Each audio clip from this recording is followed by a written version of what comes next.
Every single year, American banks quietly collect about $11 billion in overdraft fees.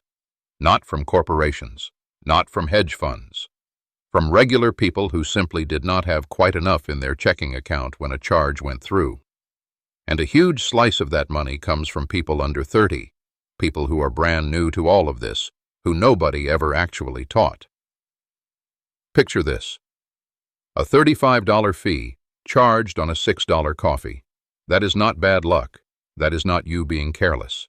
That is a system working exactly the way it was designed to work.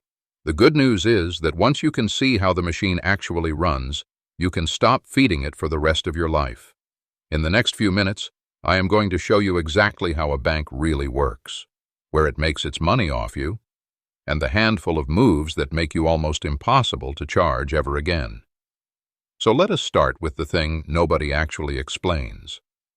Every bank gives you two main accounts, checking and savings, and most people have no idea why they are separate or how they are supposed to work together.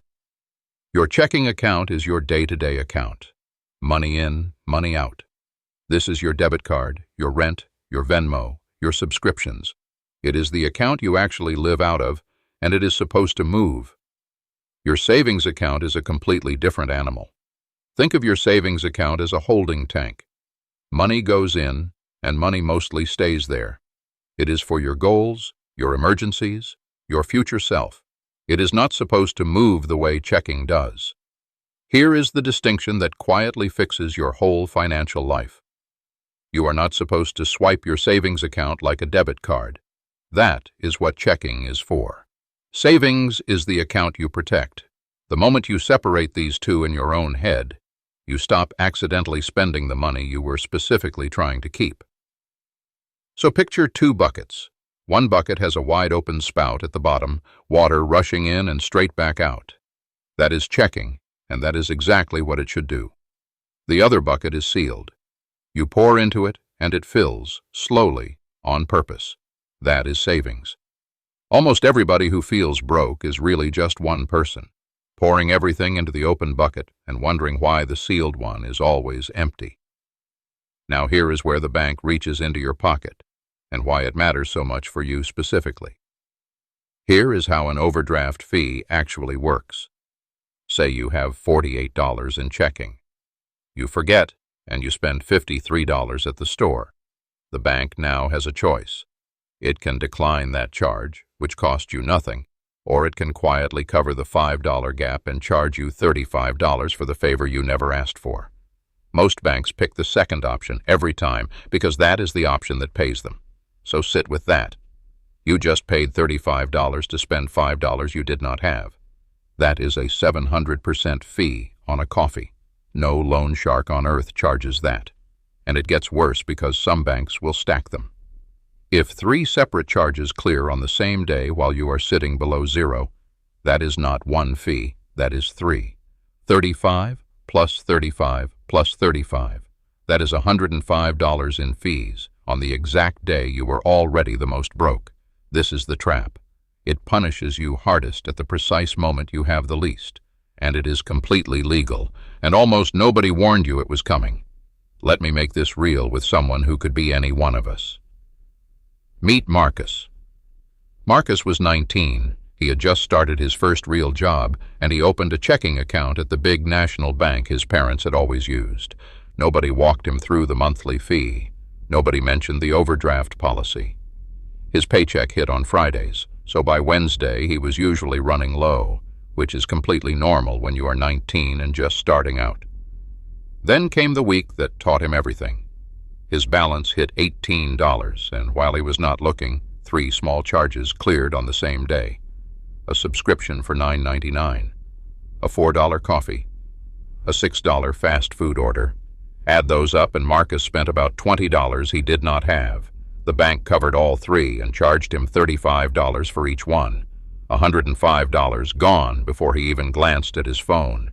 He called the bank to explain, and as a so-called courtesy, the bank reversed exactly 1 fee. He still paid $70 in penalties for $20 of coffee and fast food. So here is what Marcus did, and it is the whole point of this video. He switched to Chime, No monthly fee, no overdraft fee. Automatic alerts the second his balance drops to $50. He has not paid a single bank fee since, and that was 3 years ago. The $105 he lost in 1 week is the most expensive lesson he never had to learn twice. So here is what this whole thing is really telling you, once you step back from it. There is exactly one part of banking you genuinely do not have to worry about, and it is the part people stress about most. It is called FDIC insurance, and it means the federal government backs your money if your bank ever fails. It covers you up to $250,000 per person, per bank, and it has worked every single time since 1933. So your money being safe is the solved problem. You just confirm once that your bank shows it is FDIC insured, and then you never think about it again. Which frees you up to focus on the part that actually costs you, which is the fees. And the deeper lesson hiding under all of it is this. Banks are not your friends.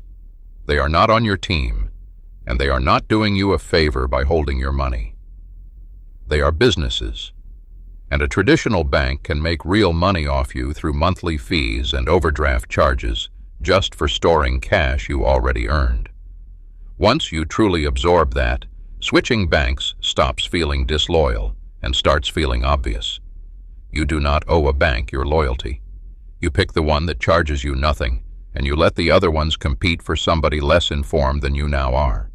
So here is the move. Not 5 moves. One direction. Done this week. The goal is simple. Bank somewhere that does not charge you for existing. So today, open one no-fee account, a checking and savings pair at a bank that does not nickel and dime you.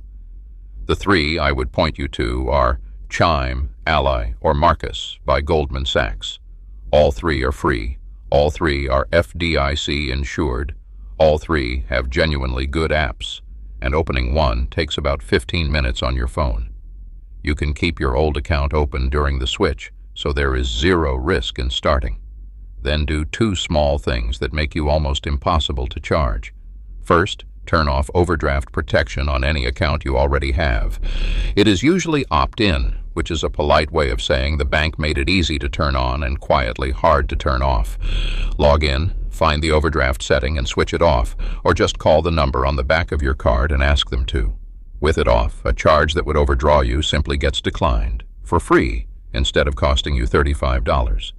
Second, set a low balance alert. In the app, tell it to text you the moment your balance drops below $100. That single text is what turns a surprise $105 week into a non-event. That is the whole move. 1 free account, overdraft off, 1 alert on, 15 minutes tonight, and you are basically overdraft proof. Here is the line I want you to keep. Your bank should cost you nothing. If it is charging you to hold money you already earned, that is not a fee, that is a problem, and it is the first one to fix. You worked for every dollar in that account. Not a single one of them should quietly leak back out to a bank just for sitting still. So go fix it tonight, and I will see you in the next one.